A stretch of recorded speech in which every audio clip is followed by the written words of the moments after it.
First, I'm Brian Birch. I'm a pediatrician in Idaho.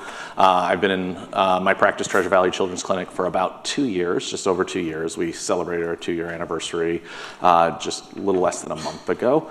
My life prior to independence practice is what you just read about by Dr. Kaplan, working in a large healthcare system and feeling like you're on a rat wheel. And it was actually many of you through the Forum on SOPM, through PCC, as I was in the hospital system, that encouraged me to do what I'm doing now, which is independent practice and taking great care of kids, as you all do. So today we're going to talk about practice values. And so Chip and I are going to kind of tag team this, similar to what Christoph liked to say is this is what we hope to get out of this visit, this talk. So really understanding the core values within a practice, providing a framework to develop or clarify your core values, and then maybe understand some best practices for implementing and ongoing use of core values in your clinic. So before I get started though, go ahead and raise your hand, or if you're online, raise your mouse if you currently have values in your clinic.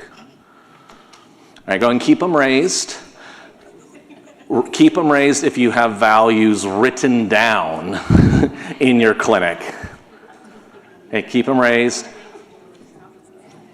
Keep your hand raised if you can recite by memory your core values.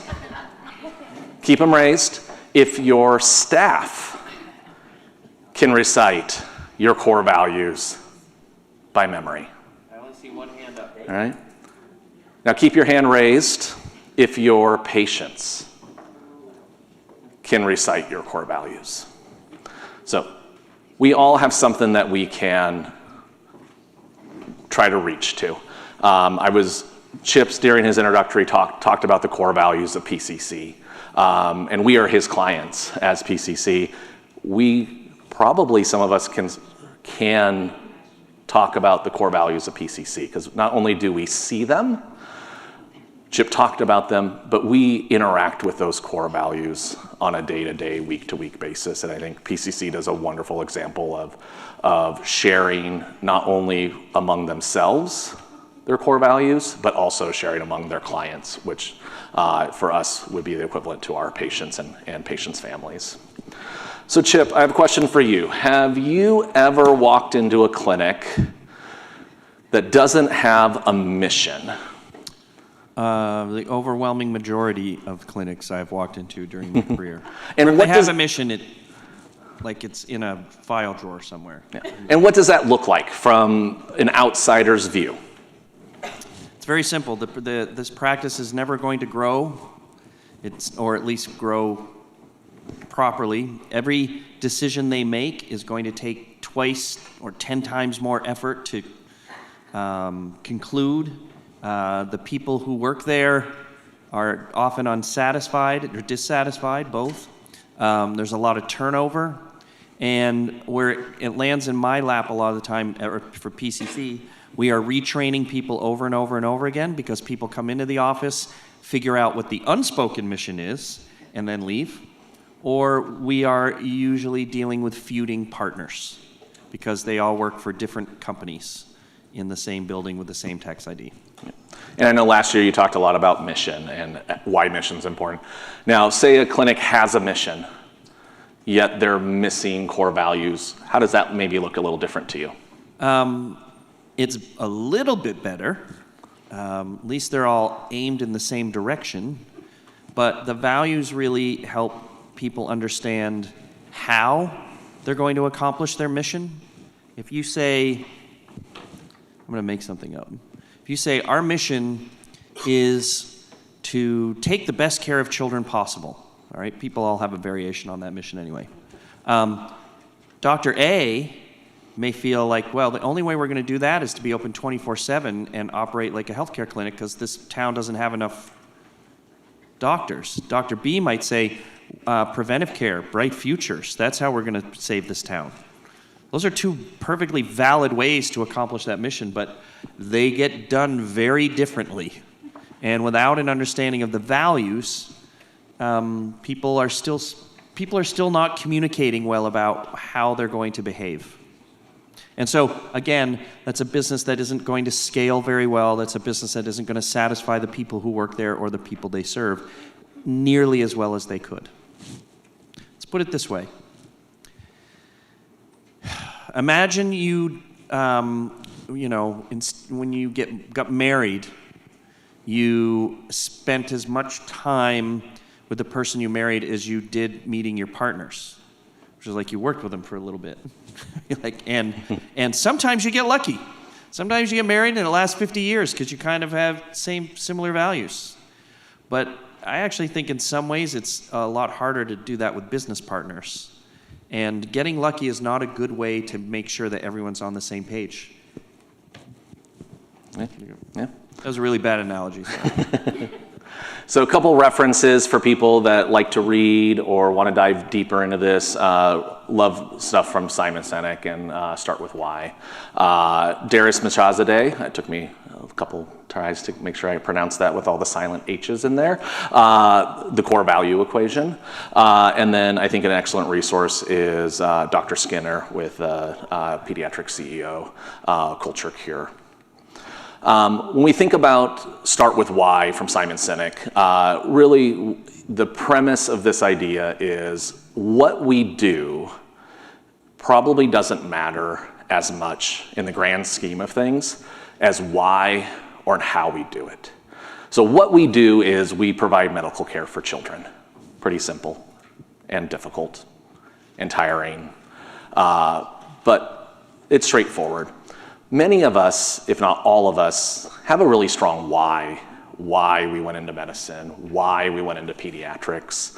And if you think about this why of wanting every child to live their most fulfilling life possible, that's the mission of my clinic, and I would say a personal mission of mine.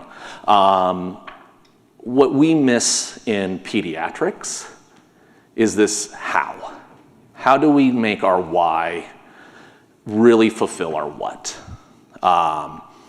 So if the why is our mission statement, the what is our medical care, the how is processes and protocols, whether this is traction, EOS, whether this is scale up, whatever processes or protocols you have of how you run your business. As important of this and what we're going to be talking about today is the core values of how you get to and accomplish your why. And then value proposition. What is your unique value proposition that you may contribute to your community and your patients? I stole this directly from Culture Cure from Pediatric CEO. What are core values? They're beliefs that guide your organization. They help you define what is important. And they shape how everyone interacts and works together. Whenever I do anything in my former life as a hospital administrator, I like this results equation. I always start at the end and you work your way back to the present. What do you want your future to look like? A new program, a new service, a new clinic, whatever it might be. And by looking at the end, what's the result you want? How do you get the results? Well, it's by your actions that you take. Sometimes you get lucky, and it just happened to be that way, but your actions drive your results. Well, what drives your actions? It's the decisions that you make. And what drives your decisions? It's the conversations you have. I think Christoph did a great job today talking about how you can use persuasion, how you can use those skills of debate to start the conversation that can lead you on this path towards decisions, actions, and ultimately results. What the core value equation talks about in the book, and what I want to talk to you about today is, what if every conversation, what if all of your actions were centered around your core values, around your how, that then led to your decisions, that then led to your actions, and then led to results? What would that look like?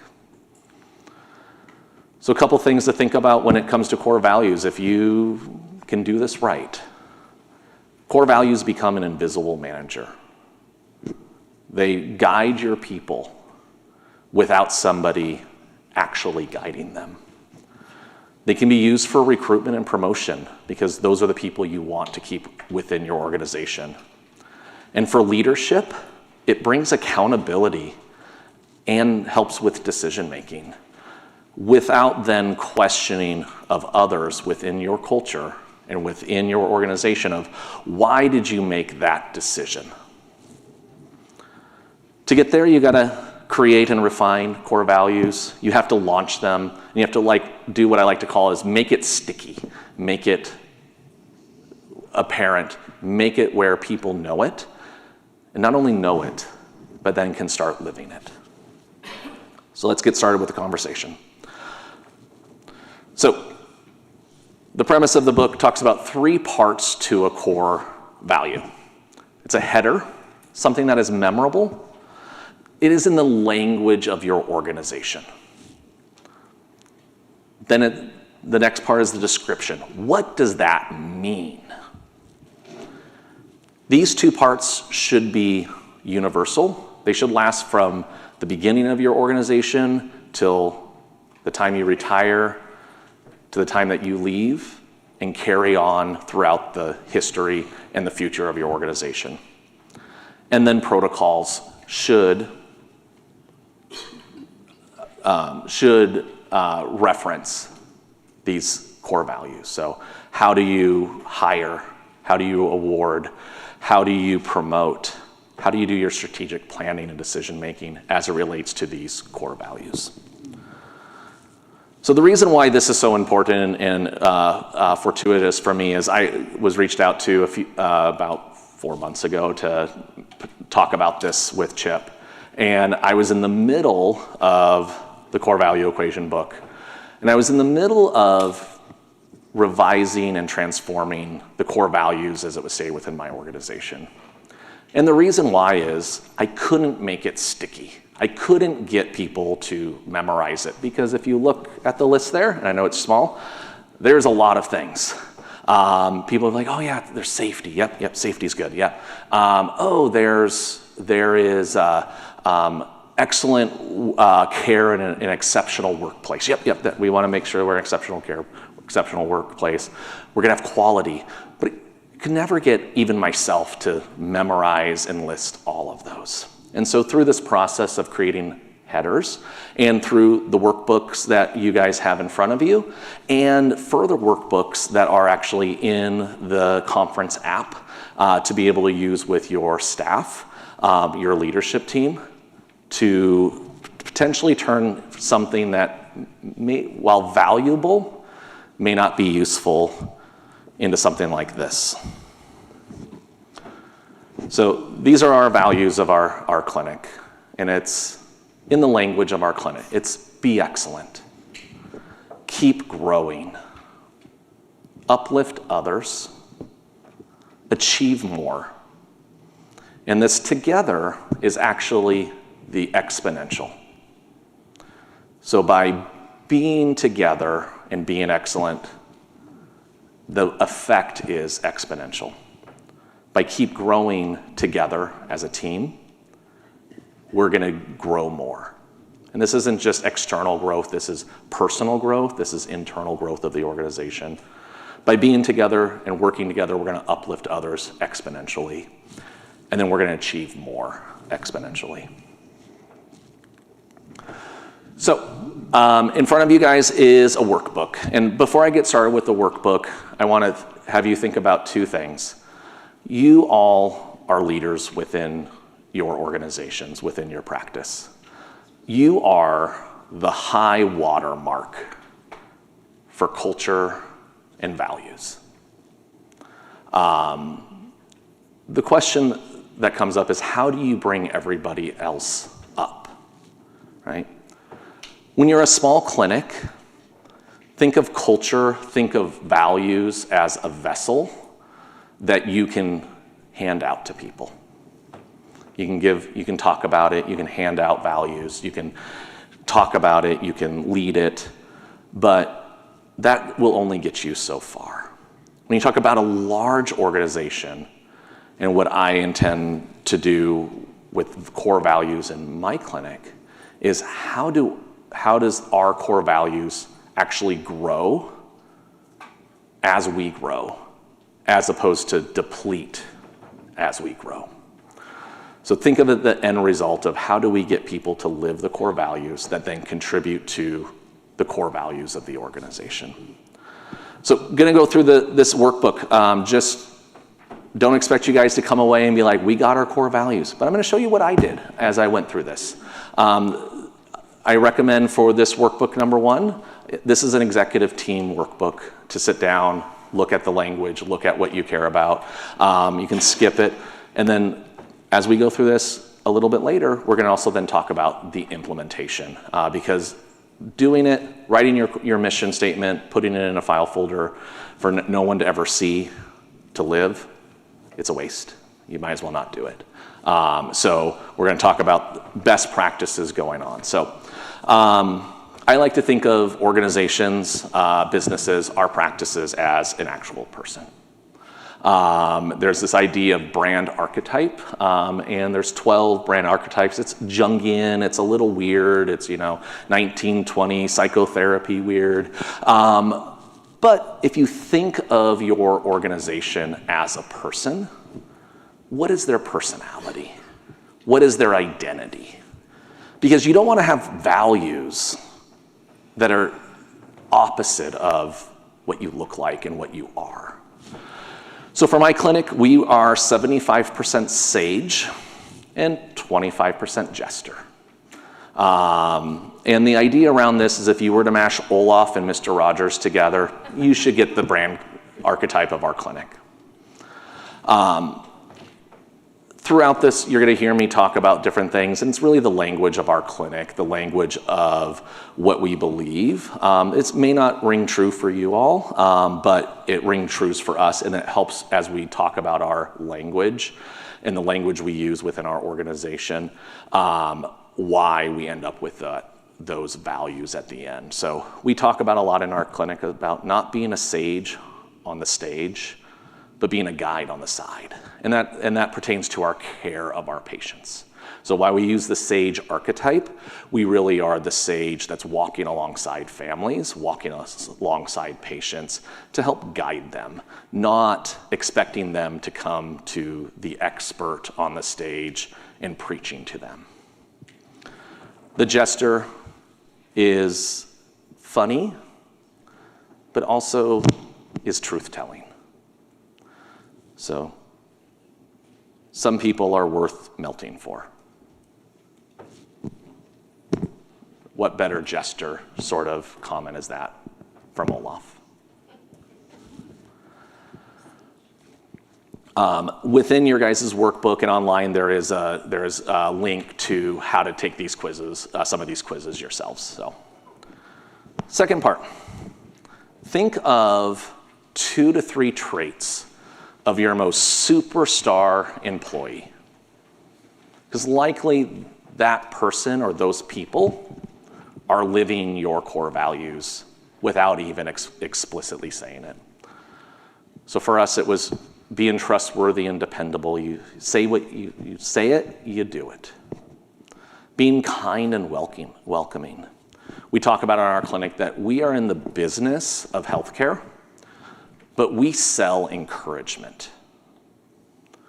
So when a mom comes in for that well child check and she's worried about the kid's development, we're selling her the encouragement that her child is developing on track, or if they're off track, giving them that encouragement that we can help get them back on track. When a child comes in sick with a 103.5 fever, and you're like, it's just roseola, right? But you're selling encouragement to that mom that you're doing a great job. You're hydrating your child well. This will pass. 5 days, and you're gonna see a little rash. And if you're worried about the rash, you can call me, but you know what? The fact that I can predict that a rash is gonna come on day 5 makes me a magician and a fortune teller. But we sell encouragement. We provide medical care. I rate my staff every week, and actually I have my staff self-rate themselves every week. 0 to 10, how well did you sell encouragement this week? And if that's at the forefront of their mind, they're going to be uplifting others. They're going to be caring. When the child's struggling with vital signs, they're going to act differently than it's just a chore with a struggling toddler. One of our other traits of our most superstar employees is always wanting to learn and do more. In my market, we have huge potential for external growth.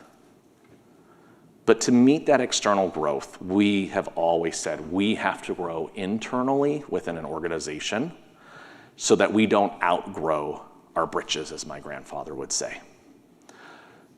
But to support that internal growth, we all have to have personal growth as well. So I've found free resources like Chip and Polly and other things to grow as a leader. Use things like Harvard Business Review.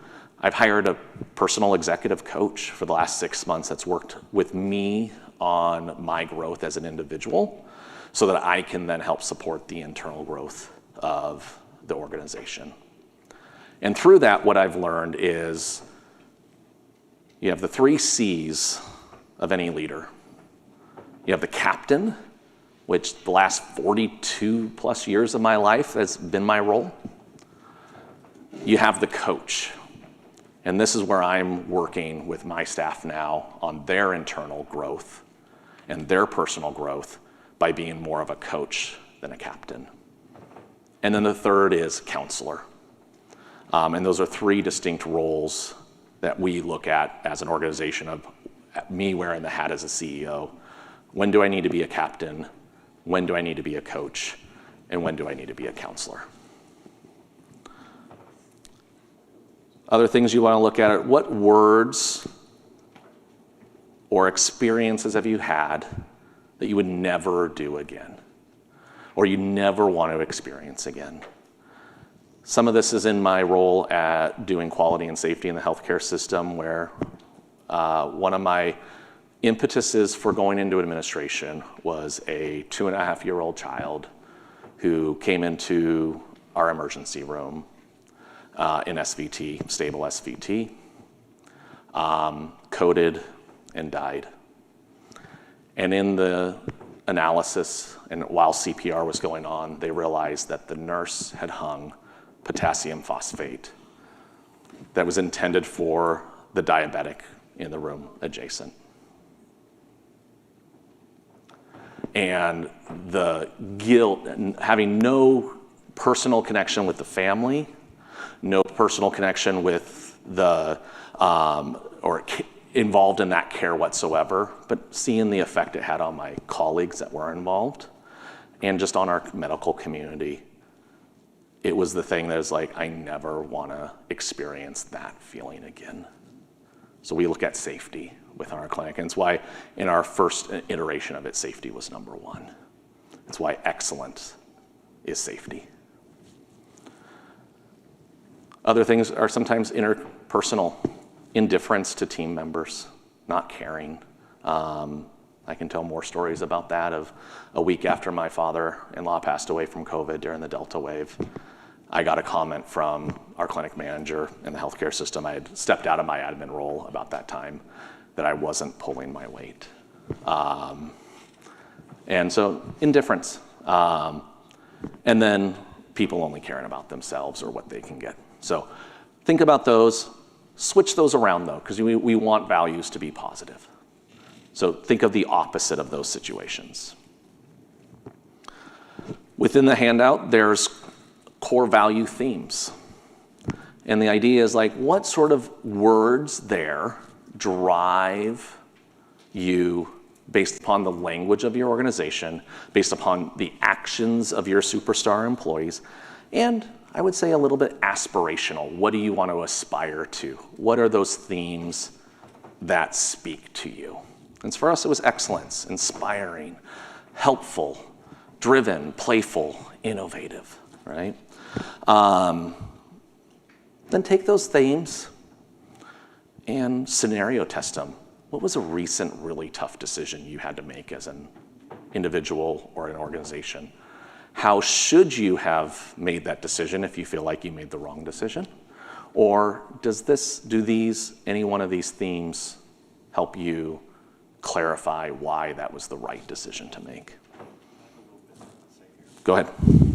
So I've walked a lot of practices through this process, and I'm very familiar with these questions and the workbook elements that are in here. And the one that I've used a lot, because Katrina does it this way, because it's also driven out of EOS, start with that, think in your head, who is my best employee and what are the traits of that employee? Because they will embody the spirit of your practice. I can't overstate how important it is to get this stuff right.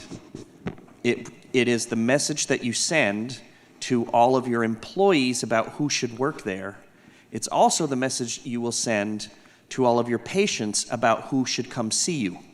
I want to give you two specific pediatric pieces of advice, or maybe it's not two, but I'll give you some pediatric examples, real world things that you will understand to emphasize how important this is.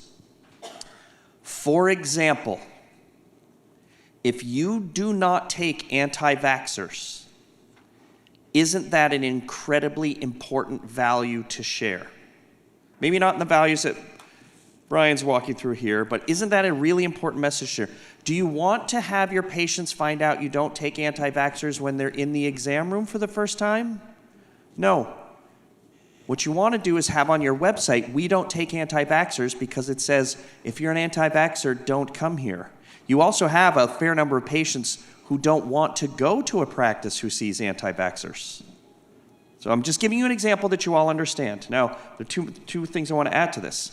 When I walk people through the values process, one of the things, and I'll say, when Brian asks, how many people here have values? And most of you raised your hands. I want you to think about your values right now, and I guarantee that 70% of you have as a value, we practice evidence-based medicine. And to that I say, duh. That's not actually a value. That's not a value that you want, a value that distinguishes you. Now, where Brian lives, he doesn't have a tremendous amount of competition for, he doesn't have 40 pediatric practices around him where he has to distinguish himself. He has to distinguish himself in the community in some ways by saying, well visits are important, right? Unique, because for them, a lot of your patients, it's a pediatrician or maybe even not at all. Okay, but if I look at Mike Chamberlain, he's got 40, he practices in the shadow of Cincinnati Children's with all kinds of practices around him. For him to say, we practice evidence-based medicine, that doesn't say anything. What you want to do is say something that makes someone want to come to you and not someone else, or even not come in at all. And I will give you an example that is really powerful that I ran into one day doing this exercise. I was doing this exercise, and I think it was at Women in Peds. And one of the doctors there is a doctor in Alabama, and she actually almost single-handedly shot down some of the anti-trans legislation that was happening at that time. I'm sure it's roared back and probably succeeded since. But at that time, she'd just come out of it. And we were talking about values, and we were brainstorming. And these brainstorm exercises really do work. Don't do it by yourself alone at night on a Friday when you're tired, okay? It's not going to work. Get feedback. And people were saying words, and I had just given them that lecture. Don't say evidence-based unless you happen to practice in an area where other people aren't evidence-based. Otherwise, it doesn't distinguish you. And what she said was inclusive. And it struck me like a lightning bolt how perfect that word is. I'm not even judging, I'm not even saying this because I agree with it or disagree with it. Doesn't matter how you feel about that subject. As soon as she says, one of the 5 values or 6 values that I'm going to put on my website is inclusive, I am telling the entire world who I am and what they can expect from me and what I expect of them. If you are not comfortable having an inclusive practice, don't come to my practice. If you're in the 10% of the families who really value inclusivity in or whatever the number is, guess what? I just hoisted a flag that says, come to me. And I'm like, that is such a perfect value, because in one word, it says, this is what I do. This is my mission. This is my vision for the future. And it instantly, I'm sure, she was like, these people are no longer coming to my practice, but they are not a good match for me. But these people who didn't realize I'm a good match for them, they're coming to me. Just think of how much better that practice feels once everybody knows how they're supposed to behave. Does that make sense? Calling it the invisible manager is exactly right, because you can't look over their shoulders every time. So instead of giving them rules, you give them guides. And they will sometimes actually do a better job with your mission and your values than you will. Anyway, so there, I just want to emphasize this part of the exercise is the part that people go, oh, we'll just word salad and come up, and this sounds like a fun place to work. No, you really have to dig into it and think about what makes you special. There you go, sorry. I think that's great. One of the happiest moments as a new practice is we hired an intern this year, and Riley, who's been around here as our operations lead, I delegated to her the orientation, and overhearing her go through our handbook and talk about our mission, and then says, help every child live their most fulfilling life possible. It's right there. She read it. She goes, but and then she goes, you notice how it says most fulfilling life possible? It's not just about health, because we take care of a lot of kids in this clinic that aren't necessarily going to be healthy in the traditional sense. And I'm in my office. It works. It's working. But those are, there's somebody that gets it, that's using the language that will then add to the vessel that is your culture, as opposed to you having to expend yourself particularly as you grow. So the idea with these is these are going to last forever for us. This is from now until succession for me. We might, I wouldn't say modify, we might refine, we might grow, because growth is in there. But these are it. They won't change. So do a test. Is this still going to be valuable 10, 20, 50, 100 years from now? Take those words then and put them into the language of your organization. Make it personal. So we talked about purpose, mastery, and autonomy, growth, our external growth, our internal growth, and our personal growth. Guide on the side. We set goals, kind of an EOS system goals, so that's where they achieve more.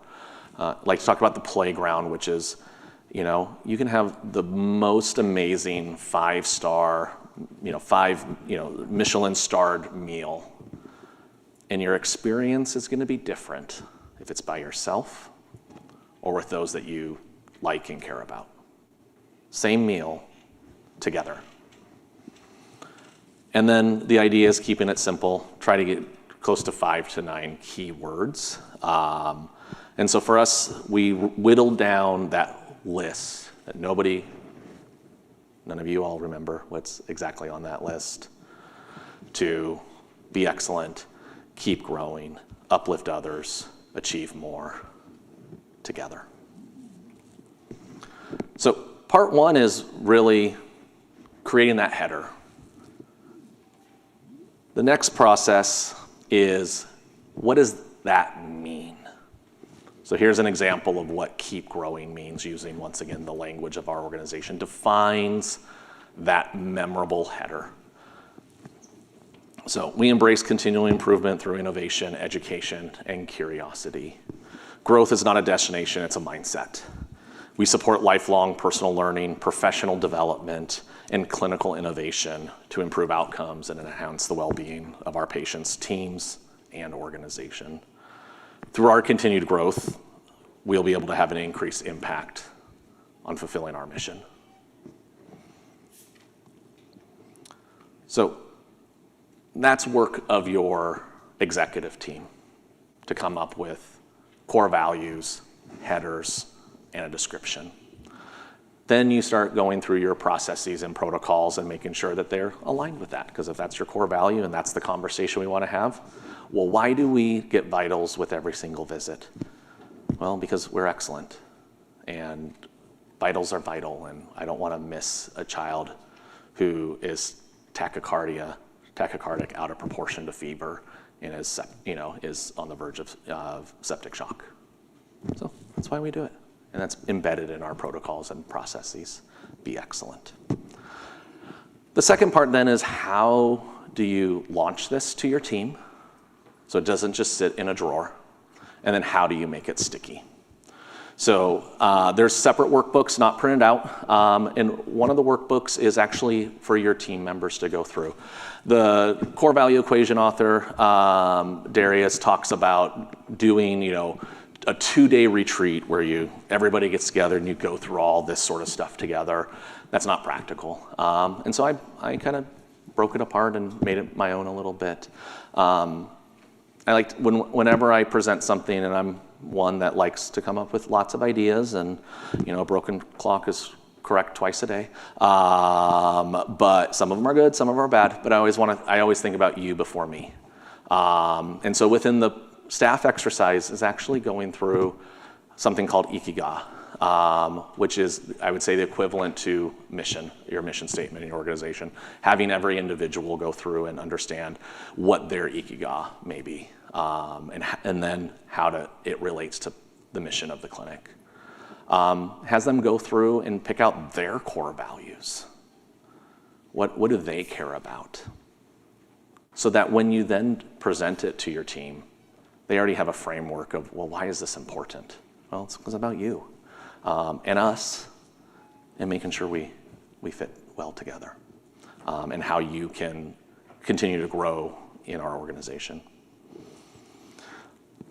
The third part is making it sticky. And this is the hard part. This is the part where if you don't make it sticky and you're the champion of this, your high water mark will just slowly erode. Not because you want to, but because of the effort it takes to try to lift everybody else up. So the idea around making it sticky really is around these 7 things. So how do you live it? How do you live it within your organization? So frame. If you frame conversations around your core values, particularly framing conversations, whether they're difficult conversations, as in HR conversations, or framing it around difficult decisions or non-difficult decisions that you've had to make as an organization to be able to fulfill your mission, frame it around your core values, using that language. Use it in your hiring. And people that get it will also help then recruit their friends that get it. Those that don't get it, Chip has a good book for how to get rid of those people. Communication is at the very heart of any action and any result that we get. Communicate it, but communicate in a way that's meaningful. I'll underscore something you just said. Practices where the staff, where the understanding of values is all the way down at the staff level, that gives you, as the people who manage the practice, the language, the words, and the space to be able to discuss why someone does or doesn't belong working for you. I mean, I talk about this a lot. You all can think of someone probably right now in your practice who doesn't fit, but they appear to be good at something, so they stay with you. If you had good, articulated, understood values, you would be able to say, this person, we should replace this person because he or she doesn't grow together. Or once you have the values in place, it gives you the language to communicate with someone else about why someone doesn't fill in, or with that individual about why they don't fill in and what your expectations are. If you don't have these values, you either never discuss them or the discussions you have go in circles because you haven't defined what it is that you're just, I don't like the way you're doing this. Every doctor in here has said that to an employee. I just don't like the way you're doing this. And, yes, thank you, Nelson. And when you do that, you know what it's like to receive that, all right? Plus, most of you have kids. You know what it's like on both ends of that. When you have values, you can say, I don't like that you aren't doing it in a way that fulfills this part of our mission. In fact, we have a growth mentality. What you're saying is the opposite of that. Let me give you some examples why. Now you have common language, and that's really, really, really important. So I just wanted to underscore that point. Yeah, and I think it gives them an opportunity to step up, change and grow themselves into that fabric of your organization. Nobody's going to come into your organization and be a perfect match from the beginning. But over time, all of us can mold into something more ideal. Other ways to make it sticky is grounding yourself as an organization with your values. One of the most impressive things I saw when I was at the AP headquarters a few months ago, as I was preparing for this talk as well, was in their boardroom is 2 framed pieces of paper, just normal computer paper, nothing fancy. The mission of the AAP is, the values of the AAP are. You know that our leaders at the AAP, when they made the decision to sue the federal government, they made that decision in that boardroom. They made that decision in that boardroom looking at the mission of the AAP, looking at the values of the AAP to make that decision. And that's what we can all emulate within our organizations, because then it's not questioned. Why did you make that decision? Because X, Y, and Z. Why did you get rid of Sally? Because of X, Y, and Z. And not because she was nasty, or I didn't like her. She didn't, you have the language. And in my view, if I parachuted in and bought your practice, I would see your mission with one of those fancy neon signs behind your front desk and in all the exam rooms. That mission and those values would be printed on the wall for everyone who works there and sees you as a patient. It should be stated over and over and over again. It is how you make it sticky, because you are standing under a printed promise that you are making to people. It has a real effect. If you have a mission, if you have values that you can't locate, you don't have a mission. You just don't. And if your staff can't repeat it, you don't have a mission. Does anyone here know what the mission of PCC is? Brian said this? Except for Lee? Okay. And Emily? I've said it. I said it yesterday. To remove the barriers that keep pediatricians from taking care of kids. All the PCCers know it. And by the way, we need to get better at it so that you can repeat it. Because then you can say to us, this is an obstacle, I need your help removing it. And I assure you, if you go to a PCCer and say, I have an obstacle that needs removing, we oh my gosh, that's our mission. All right? That's what I'm saying. The way you make this sticky is by literally putting it in front of everyone so it can't be denied. Yeah. Hey, sorry. So yeah, that would be advertise it. Advertise it with your staff. Advertise it with your communities. Advertise it with your patients. Advertise it with those you collaborate with. As much as Chip wants me to know what his company's mission is, I want Chip to know what my company's mission is. Because then when we know that our missions align, we're going to do amazing things. So advertise it, not just to your staff, not just to your patients.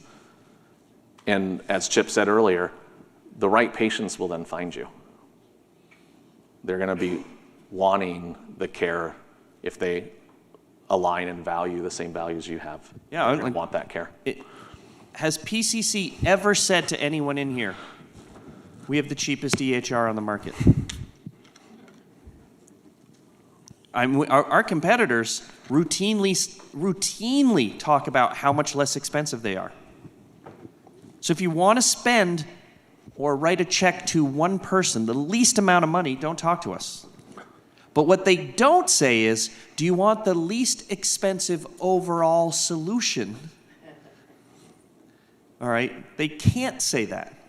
They're telling you, and we're like, no, do you want something that works? Then you can talk to us.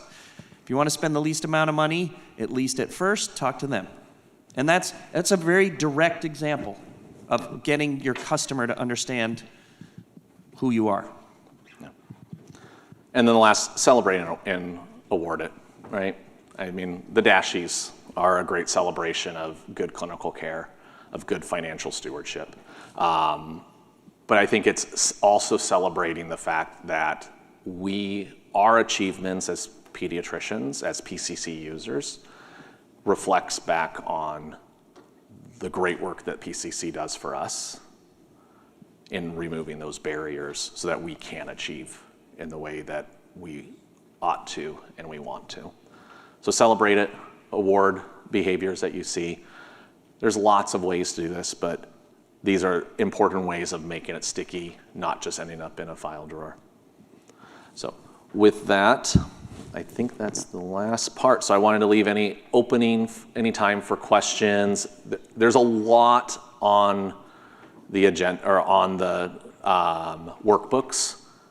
They're pretty well labeled between things you can do for your staff to do, labeled well to do in group settings, as well as obviously the initial part of your executive team sitting down and struggling with this. And I say struggle in the best way possible. You should not get through this in an hour workshop. You should not get through this in a week with your executive team. You should struggle to get through this to the point that you walk away saying, we got it. Because the value of this will live on through the organization beyond your personal contribution. Your fingerprint, though, will stay within the organization, and those values that you contribute are going to be there way beyond you. And if you can utilize it in the way that's going to uplift your organization, uplift your patients, uplift your staff. And did everyone see in the app that the different worksheets are there, the different workbooks are there? So don't miss those. One thing I'll say to also underscore what Brian was just saying, if you have partners, this is something you have to do with them. Even if you're senior partner, even if you're the person who's owned the company the whole time, if they are not engaged, if you hand them like the 10 Commandments, these are your values, it won't stick. It won't stick. It has to actually, the process that, it's not even that painful, but it can be annoying. The annoying process of taking 30 words that you've all brainstormed that seem incredibly important and getting it down to 5 or 6, the process of you all coming to common agreement on that stuff is the process that makes the values work. One of the things that you learn is sometimes you and one of your partners or you and one of your key employees have a different understanding of what a word means. I've had that happen numerous times where one person thinks the word effective, or effective is the word they want, and another person thinks the word they want is efficient. And those are different words with different meanings. And if you just say, oh, we are effective, and one of your partners has efficient in mind, it doesn't work. And I'll give you an example of something that comes up a lot. A word that is going to come up. If we went around one by one and spoke to each of you and said, okay, what traits do you want in your employees? I guarantee that in your word salad, your brainstorm salad, every one of these practices in this room would use the word dependable. You all say dependable. Because what you're thinking of is, oh my God, so-and-so called out again, and our front desk, this one person shows up every day. She's dependable. She's not good at her job, but she's dependable. But what I'm saying that because you get annoyed by the people who aren't dependable. But when push comes to shove, and Brian was talking about stress testing this, you have to ask yourself deeply, would I rather have a front desk person who embodies all my elements of the values of my practice? Smiling, friendly, helpful. I can go through the Boy Scout. Courteous, kind, obedient, cheerful, thrifty, brave, clean, and reverent. She's all of these things, but sometime, like once a month, she calls out, and it drives me crazy. Because her son got sick. Yeah, wait, I'm not even filling that part in yet. All right, because let's just even say you don't even know why yet. Okay, but. Does dependable need to be on your list? We all want someone who's dependable. You're not going to put any words in your values that you don't actually want, all right? Of course we want someone to be dependable, but is it more important to be dependable or is it more important to be trustworthy? And when you stress test your answers against each other, and that's one of the exercises I've done where I got 7 words, and I need to get to 5 because if it's too long, it doesn't stick. I want to get down to 5, and you literally you go through the exercise and say, would I rather have someone who is this or this? And you start realizing, of course I want someone who's dependable, but I would rather have someone who is trustworthy. Of course I want someone who is dependable, but I would rather have someone who any one of Brian's who improves or what would uplifts others. Yeah, lifts others. All right. You also then start to realize that some of the words become inclusive themselves. If you think about it for a moment, what irritates you the most about someone calling out? It's not that suddenly you have to scramble to fill that front desk spot. That part sucks. It's that in the back of your mind you're like, she's going shopping. When they call out and you don't trust the reason they call out, tell me if I'm wrong, but that's the thing that really ticks you off. And most of the time, when your people call out, it is because of reasons like Brian, her child is sick or something happened in her family. She's overwhelmed with something and needs to focus on that. And you're like, yes, I'm annoyed, but okay, I get it. If someone is trustworthy, they are almost also always dependable. But you can sometimes also depend on someone to do a bad job every time you ask her. Do you see what I mean? Dependable. When I work through this stuff with people, I usually end up knocking dependable off. Because the meaning is not exactly what you want. What you want is someone who you know is going to give their best. And sometimes their best is 22 out of 24 days. Anyway, so I hope that makes a little sense. Yep, go ahead, Nelson. Oh, wait, we're going to run a microphone to you for the listeners at home. Or I can repeat it. Yeah. Come exercise. So my practice may be similar to a lot of folks where we have partners who are the owners and the leaders in the practice who are engaged, but the day-to-day management, setting the tone and expectations for the staff is done by the management, the managers, and so myself and managing partner, we meet with them and we worked on our mission, values, vision, et cetera. Is that conversation more important, in your opinion, to have with the partners or with the management team, given that? You go ahead. I know you have opinions. I want to disagree with you, so I'll let you answer first. I'm going to give you a lame consultant answer, and that consultant answer is both. All right? And the reason is this. That's the obvious answer. That is the obvious answer. So there is a nuance here, and that is you have some partners. The partners own the business. And one presumes they have an effect on the business. They can either vote to say no, or they can create friction to allow you to do something. Some practices have partners who are literally just partners who are invisible, and and everyone's happy with it. It's copacetic. So I can't say you must have them fully engaged, but in most practices, partners are engaged enough that they have to buy in. Furthermore, every single one of those partners, even if they're like, do whatever you want, I don't care, every single one of those partners will be the people that everyone else, including the management staff, will look up to embody those values. All it takes is one employee, let alone partner, to not embody the values that you say you have in front of everyone else, and it doesn't work. One of the key parts about culture and values is not that you said the right values, is that's when there's a difference between what you said your values are and how you actually act. So in your case, if your partners embody those values and that it's cool and it works, then it's okay.